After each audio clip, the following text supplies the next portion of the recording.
بسم اللہ الرحمن الرحیم. ناظرین آپ دیکھ رہے ہیں بیل آگ. میں ہوں آپ کا میزبان ڈاکٹر عرفان. ناظرین آج کا میرا جو پہلا سیگمنٹ ہے یہ بڑا امپورٹنٹ ہے. Army chief general Asim Munir کا آج انتہائی اہم خطاب کاکول ملٹری اکیڈمی میں ہوا، جس میں انہوں نے پاس آؤٹ کرنے والے جو پاکستان آرمی کے جوان ہیں ان کے ساتھ انہوں نے خطاب کیا. خطاب میں دو تین چیزیں ہیں جو بہت امپورٹنٹ ہیں، جن کے اوپر میں سمجھتا ہوں کہ ضروری ہے کہ ہم بات کریں. ایک تو یہ کہ سب سے پہلے آرمی چیف نے آج جو بات کی، انہوں نے کہا کہ افواج پاکستان کے لیے عوام پاکستان سب سے اہم ہے. تو اس سے ایک بہت بڑا اچھا میسیج میں سمجھتا ہوں کہ پورے پاکستان میں گیا ہے، اور بہت ساری افواہیں، بہت سارے رومرز جو تھے وہ آج انہوں نے دم توڑا ہے. اس کے ساتھ ساتھ میرے حساب سے آج کی جو چیف کی یہ جو گفتگو تھی کہ ہمارے لیے عوام سب سے اہم ہے، یہ میسیج بھی دیتا ہے کہ آرمی کے لیے یا ہمارے جو مسلح افواج اور قومی سلامتی کے دیگر ادارے ہیں وہ صرف اور صرف عوام کی سوچ، عوام کو دیکھ کے، عوام کے فیوچر کو دیکھ کے، پاکستان کی سلامتی کو دیکھ کے اپنے فیصلے کرتے ہیں، جو کہ خوش آئند ہے. ساتھ ہی ساتھ آج آرمی چیف نے ایک اور بڑی امپورٹنٹ بات کی کشمیر کے معاملے میں. انہوں نے کہا کہ انہوں نے آج باضابطہ طور پہ اس کا ذکر کیا، اور انہوں نے کہا کہ مقبوضہ کشمیر میں بھارتی ظلم و جبر کی بھی انہوں نے بات کی، اور کشمیریوں کے بنیادی جائز حق خود ارادیت کی انہوں نے بات کی، جس میں پچھلے دنوں کیونکہ ایک سوشل میڈیا پہ اور نیشنل میڈیا کے اوپر ایک کنٹروورسی کرنے کی کوشش کی گئی تھی، لیکن آج اس آرمی چیف کی آج کی تقریر نے میں سمجھتا ہوں کہ اس تاثر کو بھی زائل کیا. اور اسی طرح آج پاک فوج کی کیپیسٹی پہ، پاک فوج کی تیاری کے اوپر، پاک فوج کی جو کمٹمنٹ ہے، موٹیویشن ہے، اس کے اوپر بھی آرمی چیف نے بات کی، اور ایک بڑا لاؤڈ اینڈ کلیئر میسیج انہوں نے دیا پاکستان کے اندر جو لوگ ہیں، جو پاکستان کے کو عدم استحکام سے دوچار کرنا چاہتے ہیں ان کے لیے بھی، اور جو پاکستان میں سے باہر بیٹھ کے پاکستان کے خلاف سازشیں کر رہے ہیں ان کے لیے بھی. اور ایک اور بہت اہم بات جو آرمی چیف نے کی کہ عوام اور افواج کے درمیان دوریاں پیدا کرنے کے لیے جو کوششیں ہو رہی ہیں اس کو ہمیں ایز اے نیشن مل کے اس کو روکنا ہوگا اور اس کے خلاف آواز اٹھانی ہوگی. بہرحال ساری جو چیف کی تقریر ہے اس کے اوپر ہمارے ساتھ بات کرنے کے لیے اس وقت دفاعی تجزیہ نگار بریگیڈیئر ریٹائرڈ ذیشان صاحب ہیں، جن سے ہم اس کے اوپر بات کریں گے. سر آپ کے وقت کا بہت بہت شکریہ. آپ سے میں یہ جاننا چاہوں گا کہ آج آپ اس کے اوپر روشنی ڈالیے گا کہ آج جو آرمی چیف کا یہ اہم خطاب تھا، جس میں بہت سارے نکات تھے جن کے اوپر انہوں نے ون بائی ون بات کی، اور بہت سے لوگ جو کنفیوز تھے اس وقت بہت سی چیزوں کو لے کے، ان کا مائنڈ کلیئر ہوا، اور بڑا ایک پازیٹیو میسیج اس وقت اس کے اوپر قوم میں پایا جا رہا ہے. آپ بینگ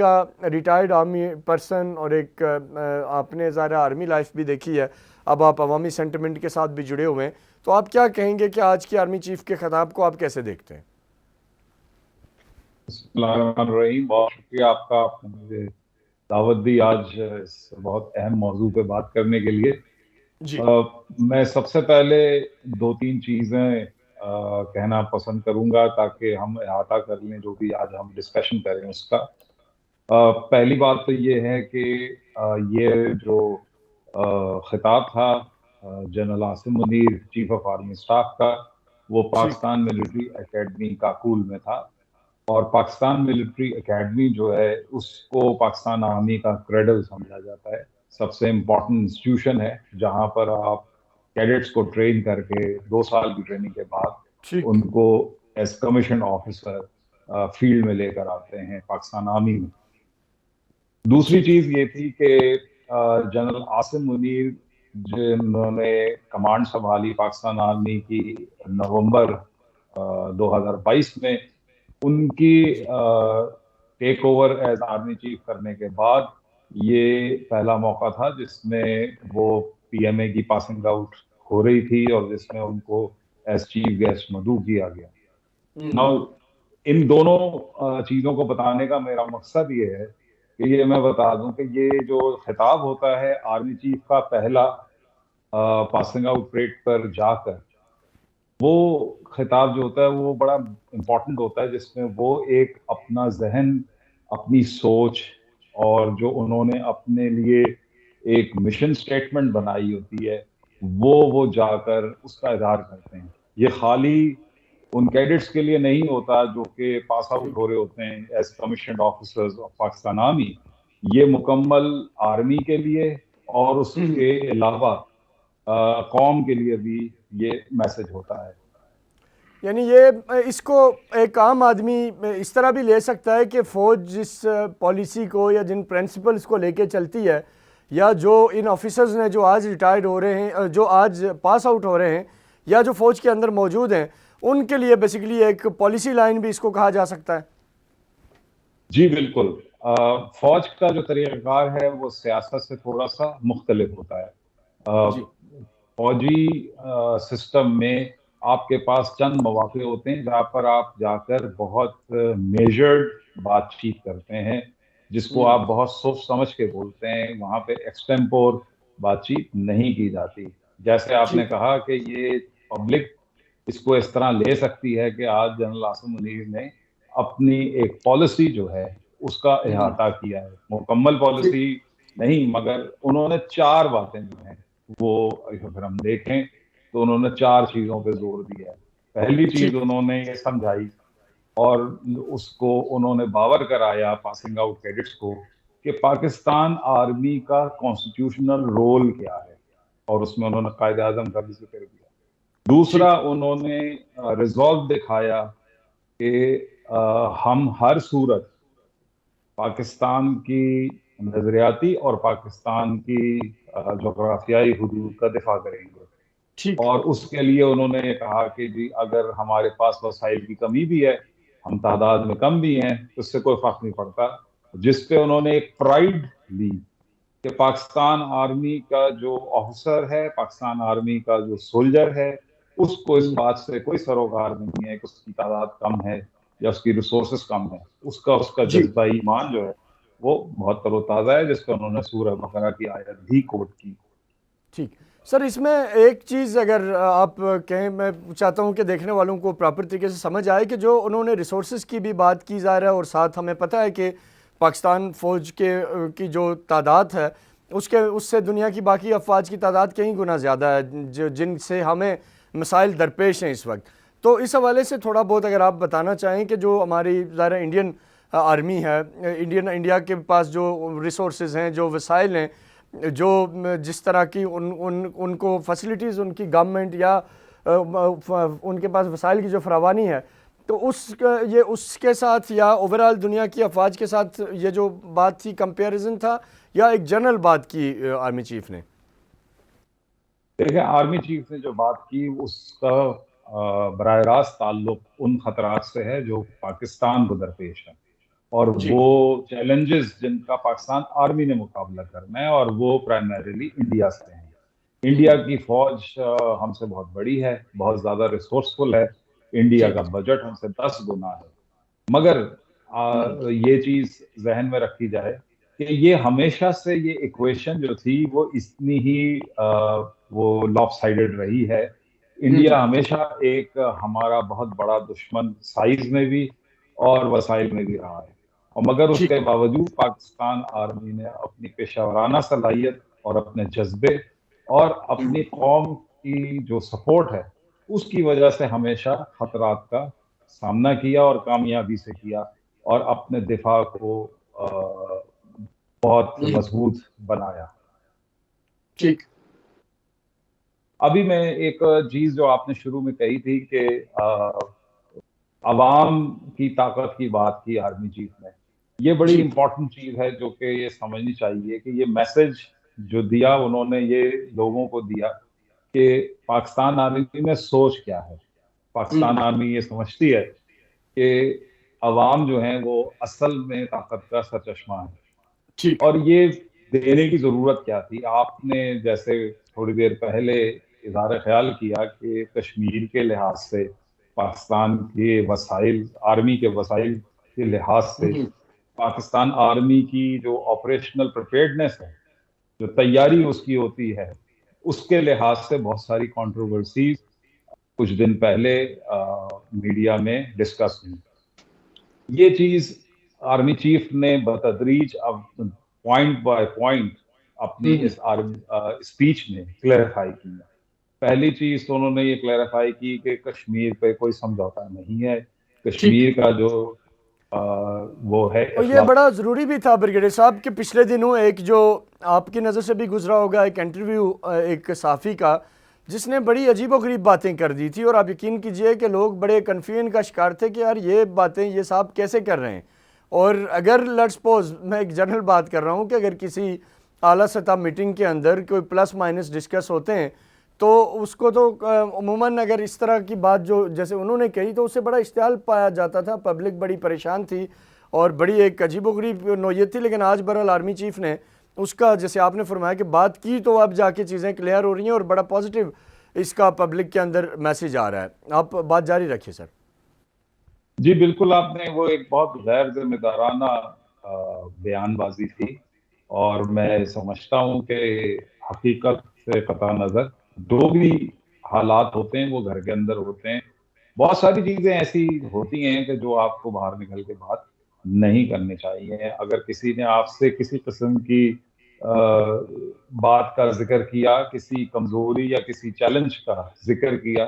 تو وہ اس کا یہ مطلب نہیں ہے کہ وہ آپ اس کو بڑھا چڑھا کر اور ایک جس طرح انگریزی میں کہتے ہیں آؤٹ آف کانٹیکسٹ آپ اس کی بات. ایسا ہی، اور پھر یہ کوئی اتھینٹک بات بھی نہیں ہے کہ کیا واقعی کیا بھی کہ نہیں کیا، کیونکہ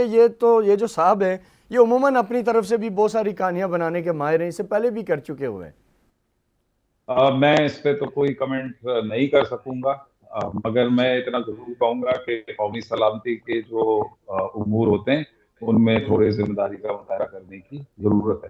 میں ایک بات اور یہاں پر آپ سے کہنا چاہوں گا کہ army chief general Asim Munir کی جو آج اسپیچ تھی، اس کا ایک بیک گراؤنڈ ہے. آرمی چیف نے جب سے جنرل عاصم منیر نے آرمی کی کمانڈ لی ہے، جو پاکستان کے اندرونی اور بیرونی حالات ہیں وہ بڑے آپ کہہ لیں پرابلم سے بھرے ہوئے ہیں، چیلنجز سے بھرے ہوئے ہیں، بڑی مشکلات کا سامنا ہے پاکستان کو بھی اور آرمی کو بھی. اور ہم سب جانتے ہیں کہ سوشل میڈیا پر آرمی کو کافی زیادہ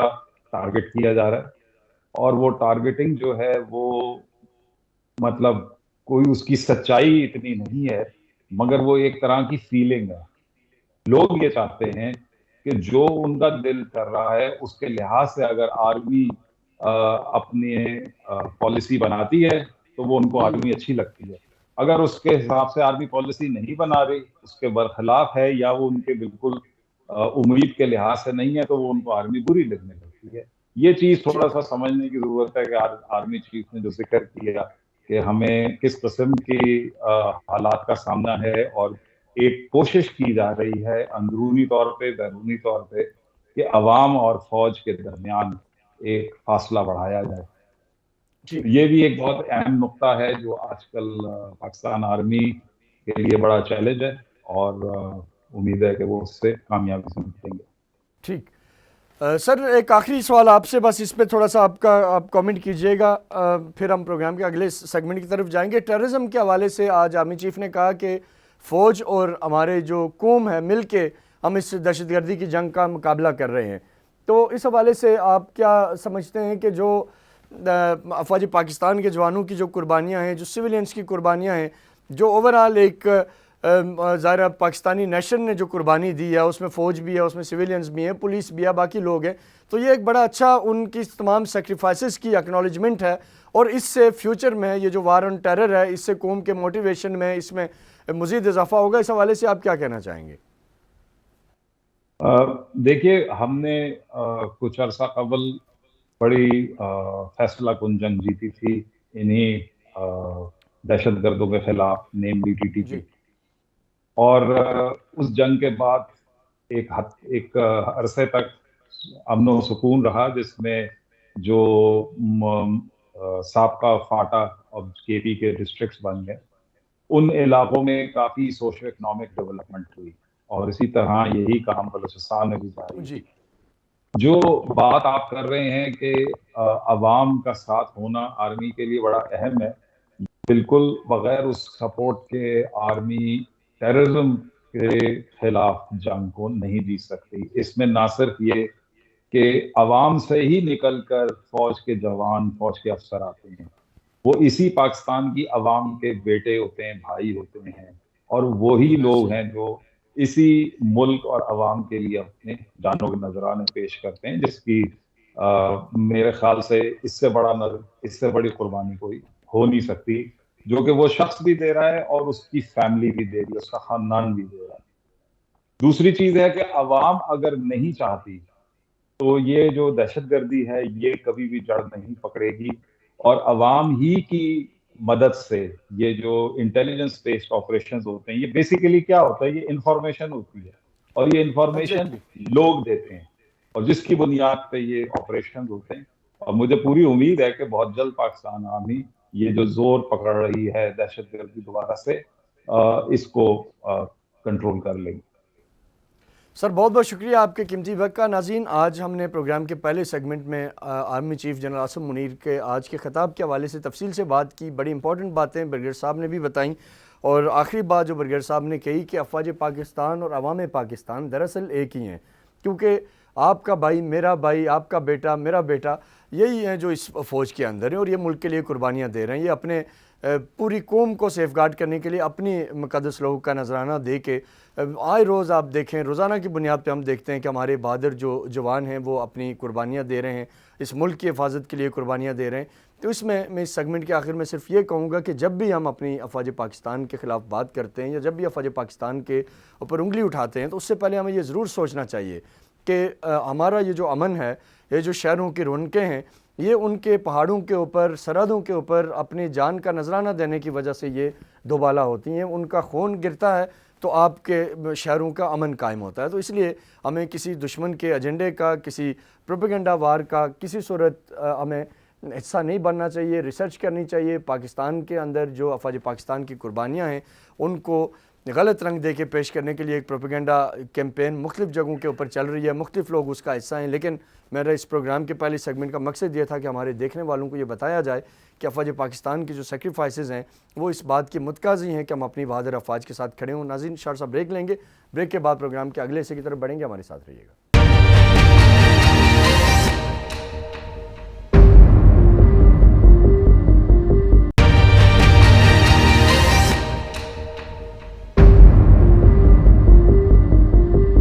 ویلکم بیک ناظرین، جیسا کہ آپ سب کے علم میں ہے کہ اس وقت سپریم کورٹ کے احکامات کی روشنی میں سیاسی جماعتوں کے درمیان مذاکرات ہو رہے ہیں۔ پی ڈی ایم اور پاکستان تحریک انصاف آپس میں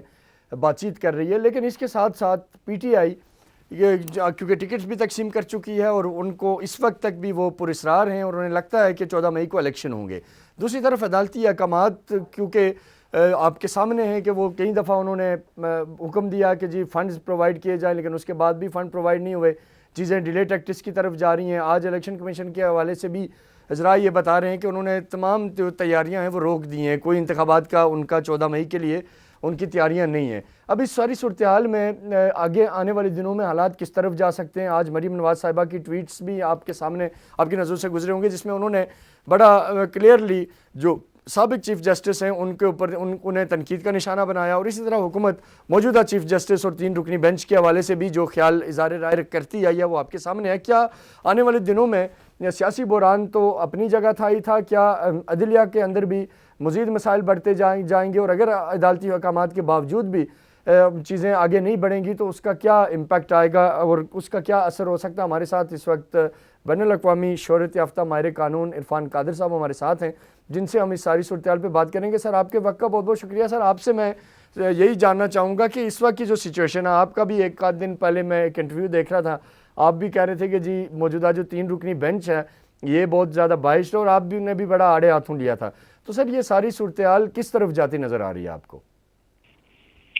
obviously بینچ جو ہے وہ 3 رکنی بینچ وہ اپنی فیس سیونگ چاہ رہا ہے، اور پہلے تو وہ پولیٹیکل پارٹیز کو بھی کسی کو بھی سننے کو تیار نہیں تھے، وہ انسسٹ کر رہے تھے کہ بس فلانی تاریخ کو الیکشن کرا دیں جی۔ تو اب انہوں نے شکر کیا ہے اور انہوں نے ایک پٹیشن جو ہے اس پہ ایک سٹیزن کی کافی امپورٹنس ہوئی ہے،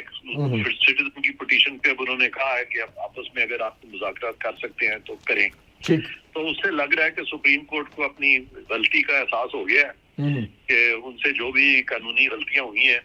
ایک غلط فیصلہ انہوں نے دیا تھا، اب وہ چاہ رہے ہیں کہ کسی طرح سے ان کی فیس سیونگ ہو جائے، اور بجائے اس کے کہ وہ اپنی غلطی مانے، وہ یہ کہیں گے کہ جی اگر یہ مذاکرات کامیاب ہو جاتے ہیں تو ان کی روشنی میں ہم اب اپنے آرڈر کو امپلیمنٹ نہیں کروانا چاہتے۔ وہ یہ راستہ چاہ رہے ہیں، لیکن آیا ان کو یہ راستہ ملے گا کہ نہیں ملے گا؟ بہتر تو یہ ہے کہ وہ اپنی غلطی مان لیں اور ٹھیک کلیئر کر دیں کہ بھی یہ 4-3 کا فیصلہ یا 3-2 کا ہم اپنے بردر ججز کے ساتھ مل بیٹھ کے اس کو سارٹ آؤٹ کرتے ہیں، یا پھر سارا معاملہ جو ہے وہ ریفر کر دیں اپنا فل کورٹ کو، جو کہ اپیرنٹلی مشکل نظر آ رہا ہے، لیکن یہ ایک ہی طریقہ ہے، کیونکہ ایونچولی ان کو اس سے یہ اگر سمجھتے ہیں کہ یہ آرڈر جو ہے اس کو امپلیمنٹ کرا سکیں گے تو یہ تو 3-2 کا آرڈر جو ہے وہ تو 4-3 کے ہوتے ہوئے تو اس کی کوئی قانونی حیثیت نہیں ہے نا جی۔ ٹھیک، لیکن سر دیکھیں یہ ایک بات ہے، کیونکہ ایک نیریٹو یہ ہے کہ یہ 4-3 کا ہے، ایک نیریٹو جو ہے وہ جس کے اوپر چیف جسٹس صاحب اس کو لے کے چل رہے ہیں وہ دوسرا ہے، ان کا خیال یہ ہے کہ اکثریتی فیصلہ ان کا تھا کیونکہ وہ پرانے ججز جو ہیں وہ الگ ہو چکے تھے بینچ سے۔ لیکن اس میں سر میں ایک چیز صرف آپ جیسے ایک قانون دان کا فائدہ اٹھاتے ہوئے کہ 90 دن میں انتخابات کا جو اگر چیف جسٹس صاحب کی طرف سے اصرار تھا تو یہ تو کانسٹیٹیوشنلی تھا نا سر، اس کے اندر تو کوئی غیر آئینی چیز نہیں تھی، آپ اس کو کیسے دیکھتے ہیں؟ دیکھیں الیکشن تو 90 دن میں ہو ہی نہیں رہے جی اب تو خیر نہیں ہو رہے، اب تو نکل گئے، آئین میں لکھا ہوا ہے 90 دن، لیکن آئین میں ہرگز یہ نہیں لکھا ہوا کہ اگر 90 دن میں نہ ہو سکے تو پھر سپریم کورٹ آ کے تو الیکشن کرائے گا 90 دن میں۔ سپریم کورٹ نے بھی ڈیٹ 90 دن کی بات کی دی ہے، تو یہ جو ڈیٹ دینا ہے الیکشن کا، یہ جو قانون ہے الیکشن ایکٹ 2017 اس میں بھی سپریم کورٹ کا اختیار یہ نہیں ہے، اور آئین میں بھی سپریم کورٹ کا یہ اختیار نہیں ہے کہ وہ ڈیٹ دے گی، تو یہ تو آرڈر ویسے ہی وائڈ اب انیشیو ہے۔ ٹھیک، اچھا سر اب ایک چیز جو اس وقت بحث میں ہے، کیونکہ پی ڈی ایم اور پی ٹی آئی کے ڈائلاگ چل رہے ہیں، تو اس میں ایک قانونی نکتہ ہے جو آپ سے میں جاننا چاہوں گا کہ لوگ اس طرح کے بھی سوشل میڈیا پہ بھی رومرز ہیں، کئی جگہوں پہ ایک آدھ کسی شہری نے اپلیکیشن بھی دے رکھی ہے کہ کیونکہ کیئر ٹیکر گورنمنٹ کی مدت پوری ہو چکی ہوئی ہے تو لہٰذا اب جو پرانی اسمبلیز ہیں ان کو بحال کیا جائے، تو آئین میں کیا کوئی اس طرح کی لیگل کوئی آپشن ہے، اس طرح ہو سکتی ہے چیز، یا یہ اب جو موجودہ کیئر ٹیکر ہے اسی نے چلانا ہے جب بھی الیکشن ہو؟ دیکھیں وہ پرانی اسمبلیوں کو بحال کرنا ہے، یہ وہ سارا کیئر ٹیکر جو ہے یہ الیکشن کرائیں گے، اور ان کی مدت کوئی مہینہ مدت نہیں ہے ان کی کہ یہ 90 دن کے لیے آئیں گے۔ اگر الیکشن 90 دن میں نہیں ہوتے، الیکشن 120 دن میں ہوتے ہیں یا 180 دن میں ہوتے ہیں، تو جب تک الیکشن ہو نہیں جاتے کیئر ٹیکر تب تک اپنی جگہ پہ کام کرتے رہیں گے۔ ٹھیک، یعنی یہ ویسے رومرز ہیں یہ ساری چیزیں جو ہو رہی ہیں سر۔ اب ایک اور باقی میں آپ کو بتاؤں بڑا آسان مسئلہ ہے یہ، اگر سپوزنگ یہ جو کہہ رہے ہیں اسمبلیاں بحال ہو جائیں، یہ ہو جائے، کسی کی بحالی کی ضرورت نہیں ہے۔ اگر حکومت اور پی ٹی آئی اس بات پہ متفق ہو جاتے ہیں کہ چلیں یہ الیکشن ہم نے اکتوبر میں کرانی ہے یا نومبر میں کرانی ہے، ستمبر میں کرانی ہے، اگر متفق ہو جاتے ہیں ٹھیک، اور حکومتی بینچز یہ بھی مان جاتے ہیں کہ چلو جو کیئر ٹیکر سیٹ اپ آئے گا اس میں بھی ہم سب کو شامل کریں گے، جے یو آئی کو بھی شامل کریں گے، پی ٹی آئی کو بھی، پیپلز پارٹی کو بھی، پی ایم ایل این کو بھی، اور مل کے ہم کیئر ٹیکر بنا دیں گے، تو اس میں تو کوئی امر مانے نہیں ہے، وہ کر سکتے ہیں۔ ٹھیک، لیکن سر جو یہ بالکل آپ کی بات درست ہے کہ اگر دونوں جماعتیں اپنی طرف سے کوئی طے کر لیتی ہیں تو پھر تو شاید کوئی ایسا نہیں رہ جائے گا ایشو، لیکن کیونکہ اس میں کمپلیکیشنز یہ ہیں کہ مولانا فضل الرحمان صاحب جو ہیں وہ نکلے ہوئے ہیں، وہ کہتے ہیں جی میں کوئی مذاکرات نہیں مانتا۔ لیکن سر اس میں جو ایک اور افواہ ہے کہ جی اکتوبر سے بھی الیکشن آگے جا سکتے ہیں، تو آئینی طور پہ اس پہ روشنی ڈالیے گا کہ کیا یہ پاسبلٹی ہے، یا اگر اکتوبر میں الیکشن نہیں ہوتے تو اس صورت میں پھر قانون کیا کہتا ہے اور اس میں کیا پھر یہ حالات کس طرف جا سکتے ہیں؟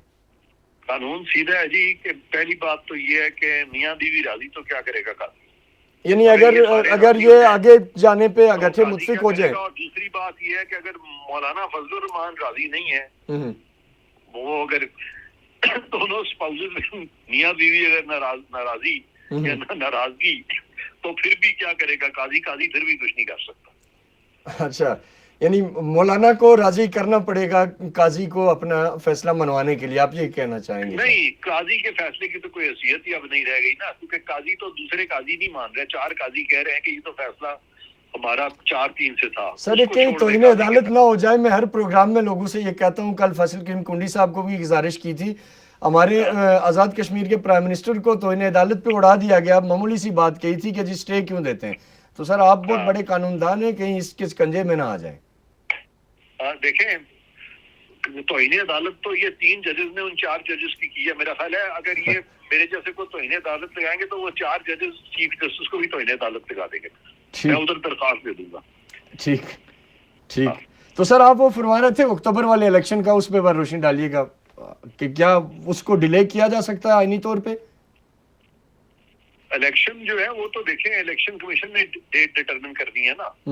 اس میں الیکشن کمیشن جو ہے وہ تنہائی میں تو الیکشن نہیں کرا سکتا نا, تمام سٹیک ہولڈرز کو سب کو ساتھ بٹھا کے اس کو کرانے پڑیں گے نا الیکشن. ٹھیک, یہ تو نہیں ہے نا کہ بس وہ کھل جا سمسم تو دروازہ کھل جائے گا خود بخود, ایسے جادو کی چھڑی تو کسی کے پاس نہیں ہے. ٹھیک. تو سر بس آخری سوال میرا آپ سے کہ اس سینیریو میں, کیونکہ آپ ایک چیز کو بڑا ڈیپتھ میں دیکھ بھی رہے ہیں اس وقت, گورنمنٹ کی طرف سے بھی چیزیں آپ کی نظر میں, تو آپ کو الیکشن اکتوبر میں ہوتے نظر آ رہے ہیں, یا آپ کو لگتا ہے کہ اس میں بھی ابھی کوئی ایسی پیچیدگی ہے جو شاید بعد میں جا کے سامنے آئے, قانونی پیچیدگی یا ملک کے مسائل یا فائنینشیل مسائل یا کوئی بھی ایسی چیز؟ دیکھیں مجھے ایک بات پتہ ہے کہ 14 مئی کو الیکشن نہیں ہونے. ٹھیک, یہ مجھے پتا ہے. اس کے بعد کب ہوتے ہیں وہ جب بھی یہ آپس میں متفق ہو جائیں گے تو الیکشن ہو جائیں گے. ٹھیک ٹھیک سر, بہت بہت شکریہ آپ کے قیمتی وقت کا. ناظرین, ہمارے ساتھ ماہر قانون عرفان قادر صاحب موجود تھے, جنہوں نے تفصیل سے موجودہ حالات کا احاطہ کیا, بتایا کہ کس طرح اس وقت جو سپریم کورٹ کا رول ہے وہ کیا ہے, پولیٹیکل پارٹیز آپس میں مل بیٹھیں اور معاملات کو حل کی طرف لے کے جائیں تو اس کا کیا امپیکٹ آ سکتا ہے. بہرحال آخر میں 2-3 چیزیں ضرور کہنا چاہوں گا کہ اس وقت ظاہر ہے پاکستان تحریک انصاف اور پی ڈی ایم کیونکہ ایک ٹیبل پہ بیٹھ چکی ہے, بات چیت جاری ہے, بات چیت سے کیا نکلتا ہے یہ بھی دیکھنا ہے, اور بات چیت کے دوران جو ایپیسوڈز ہو رہی ہیں یہ بھی دیکھنے والی ہیں. کیونکہ ایک طرف آج پرویز الہی صاحب کے گھر پہ صبح کے ٹائم آپ نے دیکھا کہ ریڈ ہوا, اسی طرح باقی بھی جو کچھ پی ٹی آئی کے کارکنان بھی گرفتار ہوئے, تو اس پہ پی ٹی آئی کے لوگوں کا یہ خیال ہے کہ اگر یہ چیزیں بھی ساتھ چلیں گی اور مذاکرات بھی ہوں گے تو عین ممکن ہے کہ مذاکرات کسی نتیجے پہ نہ پہنچیں, اور اگر اس طرح کی صورتحال ڈیولپ ہوتی ہے تو اس سے آگے کیا حالات بنیں گے یہ میں نے کوشش کی کہ عرفان قادر صاحب سے بھی جاننے کی کوشش کروں. لیکن جو اس وقت جو عرفان قادر صاحب نے پریڈکٹ کیا ہے, ویل انفارمڈ آدمی ہے, انہوں نے بڑا کلیئر کیا ہے کہ 14 مئی کو انتخابات کے کوئی امکانات نہیں ہیں. تو اب اس ساری صورتحال میں عدالتی جو احکامات ہیں چیف جسٹس کا اور 3 رکنی بینچ کے جو احکامات ہیں ان کا کیا بنے گا اور یہ حالات کس طرف جائیں گے, ان کا فیصلہ آنے والے دنوں میں ہوگا. لیکن جو ایک چیز اس پوری ڈسکشن سے میں یہ دیکھ رہا ہوں کہ اس میں جو حل ہے وہ پولیٹیکل پارٹیز کے پاس ہی ہے, اور سیاسی جماعتوں نے ہی بیٹھ کے اس فضا کو ختم کرنا ہے. اور بہتر یہ ہے کہ منگل کے دن جب